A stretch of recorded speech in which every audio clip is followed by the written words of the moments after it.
नमस्कार विद्यार्थी मित्रांनो, एन के ऑनलाईन क्लासमध्ये आपल्या सर्वांचं मनपूर्वक स्वागत. मित्रांनो, इयत्ता 12वी बोर्ड परीक्षा अतिशय जवळ आलेली आहे. 10 तारखेपासून ही परीक्षा सुरू होते आणि मी यापूर्वीच्याही व्हिडिओमध्ये सांगितलं होतं की बोर्डाकडून सतत वेगवेगळ्या पद्धतीची पत्र अपलोड होत आहेत आणि त्या पत्रांमध्ये परीक्षा कशा पद्धतीने होणार याविषयीची माहिती आहे. तर आणखी एक महत्त्वाचं पत्र आहे 5/2/2026 रोजी आलेलं.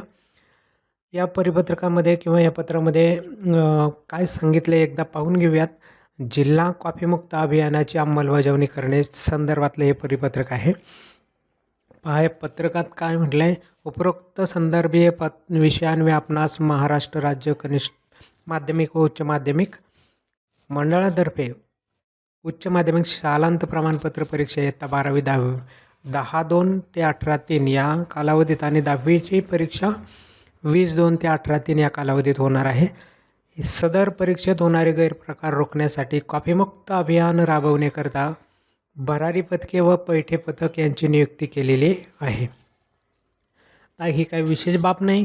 आपल्यासाठी माहिती आहे की स्क्वॉड, बैठे पथक किंवा हे भरारी पथकं म्हणजे काय, स्क्वॉड. तर हे स्क्वॉड जे आहे ते 2 पद्धतीचं नेमलेलं आहे असं यांचं म्हणणं आहे. या अभियानाअंतर्गत एक आहे बैठ पथक, म्हणजे पूर्ण पेपर होईस्तोपर्यंत बोर्डाच्या त्या सेंटरवरती शासनाने नेमलेली काही लोक येऊन बसणार आहेत, हे असे प्रकार रोखण्यासाठी. आणि दुसरं भरारी पथक आहे, म्हणजे अचानक येऊन चेकिंग करणारे पथक. असे 2 प्रकारचे पथकं या ठिकाणी नेमलेले आहेत. तर पहा, पुणे जिल्ह्यात 12वी आणि 10वी मार्च 2026मध्ये होणाऱ्या परीक्षा ह्या कॉफीमुक्त आणि सुरळीत पार पाडण्यासाठी जिल्ह्यात केंद्र संचालकांनी आपल्या स्तरावरती पूर्ण नियोजन करायचं आहे. प्रश्नपत्रिका व उत्तरपत्रिका व्यवस्थित परीक्षा केंद्रावरून आणणे आणि उत्तरपत्रिका परत सरळ व्यवस्थित पत्रिका परत वेळेत सुरक्षित पोहोचणे याच्यासाठी अत्यंत गोपनीयता बाळगायची आहे. म्हणजे कसे पेपर येतात, कसे पेपर जातात याची गोपनीयता आहे. त्यानंतर परीक्षा केंद्रावरती कोणत्याही प्रकार होणार नाही किंवा कॉपी होणार नाही, तक्रार येणार नाही, याची सर्व केंद्र संचालक व नियुक्त कर्मचारी यांनी दक्षता घ्यावी. ज्या परीक्षा केंद्रावरती भरारी पथकाला कॉपी सापडतील अथवा गैरप्रकार होतील त्या केंद्रांवरती केंद्र संचालकांवरती तात्काळ प्रभावाने कार्यवाही करण्यात येईल.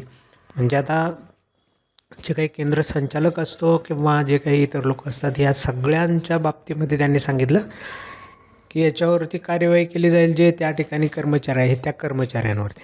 परीक्षा केंद्राच्या 100 मीटर परिसरात पोलीस अधिनियम 37(1)(3) वापर करण्याबाबत पोलिसांना अधिकाऱ्यांना कळवण्यात यावेत.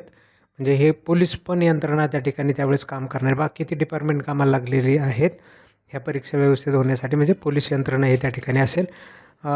जिथं उपद्रव कमी होत नसेल अशा ठिकाणी कडक कारवाई 144 कलम लागू त्या ठिकाणी केलं जाईल पोलिसांकडून, असं यांचं म्हणणं आहे. तसेच परीक्षा केंद्रावर नियुक्त केलेले बैठे पथक यांनीही कॉफीमुक्त परीक्षा होतील याकडे दक्षता द्यायची आहे. परीक्षा केंद्रावर भरारी पथकाला कॉपी सापडली अथवा गैरप्रकार होतील त्या केंद्रांवरील बैठे पथकावर तात्काळ प्रभावाने बोर्ड अधिनियमानुसार कडक कारवाई करण्यात येणार आहे. कर्मचारी, भरारी पथक, बैठे पथक अथवा केंद्र संचालक या कोणाकडून हे कामकाजात हायगय झाल्यास त्यावर कडक कार्यवाही करण्यात येणार आहे. तर अशा पद्धतीचे हे परिपत्रक आहे. सगळ्या गट शिक्षण अधिकारी असतील, तहसीलदार असतील, विभागीय सचिव असतील, मुख्य कार्यकारी अधिकारी असतील, सर्वच्या सर्व लोकांसाठी हे परिपत्रक पाठवून देण्यात आलेले आहे आणि परीक्षेसाठी प्राधान्याचं म्हटलेले. म्हणजे विद्यार्थी मित्रांनो, हे परिपत्रक तुम्हाला सांगण्याचं कारण एकमेव आहे की कॉफीमुक्त होण्यासाठी फार काम ह्या वर्षीच्या परीक्षांनी बोर्डाच्या संदर्भात घेतलेले आहे. प्रत्येक वर्गामध्ये तुमच्या कॅमेरे बसवले जाणार आहेत आणि त्या कॅमेऱ्यामध्ये रेकॉर्डिंग केली जाणार आहे अख्खी परीक्षा. पहिली गोष्ट ही, म्हणजे कॅमेरा असल्यामुळे पुरावे क्रिएट होणार आहेत. आता तुम्हाला कॉफी करणं फार अवघड होणार आहे आणि मग याच्यामध्ये आपण चुकीच्या मार्गात कुठेतरी सापडले जाऊ नये म्हणून तुम्हाला त्याच्यापासून परावृत्त करण्यासाठीच ह्या गोष्टी मी पुन्हा एकदा सांगतो आज परीक्षेच्या आधी. अभ्यास करा, वेळ आहे अजूनही, तुम्हाला सगळ्या गोष्टी करता येऊ शकतात, काही प्रॉब्लेम नाही. पण चुकीचे मार्ग वापरू नका, गैरप्रकार करू नका. बैठं पथक नेमलेलं आहे, भरारी पथकं आहेत, केंद्र संचालक, पर्यवेक्षक जे आहेत त्या सगळ्यांना या ठिकाणी सांगितलं की जो चुकीत सापडेल त्याच्यावर कार्यवाही होईल. त्यामुळं मित्रांनो, तुम्हीही ह्या एखाद्या विद्यार्थ्याकडं, एखाद्या मित्राकडं, एखाद्या सहकार्याकडं आपल्या काहीतरी असतं, काहीतरी चुकीची गोष्ट घडते आणि त्याच्या संगतीनं आपल्यावरती देखील परिणाम होतो आणि आपण त्या प्रलोभनाला बळी पडू शकतो. त्यामुळं लक्षाने काळजी घ्या. आपल्याकडून काही चूक होणार नाही.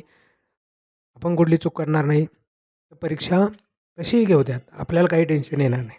तुम्ही जर गैरमार्ग करत असाल तर परीक्षेचं अजिबात टेन्शन घेण्याची गरज नाही.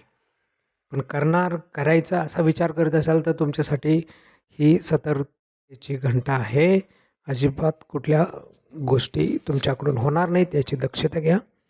चला तर मित्रांनो, फार महत्त्वाचा बाब आहे, ही तुम्हाला समजावी म्हणून हे परिपत्रक ह्या ठिकाणी मला सांगितलेलं आहे. विद्यार्थी मित्रांना बोर्ड परीक्षेसाठी हार्दिक शुभेच्छा. महत्त्वाचे व्हिडिओ अपलोड होत आहेत, ते सर्व व्हिडिओ पहा.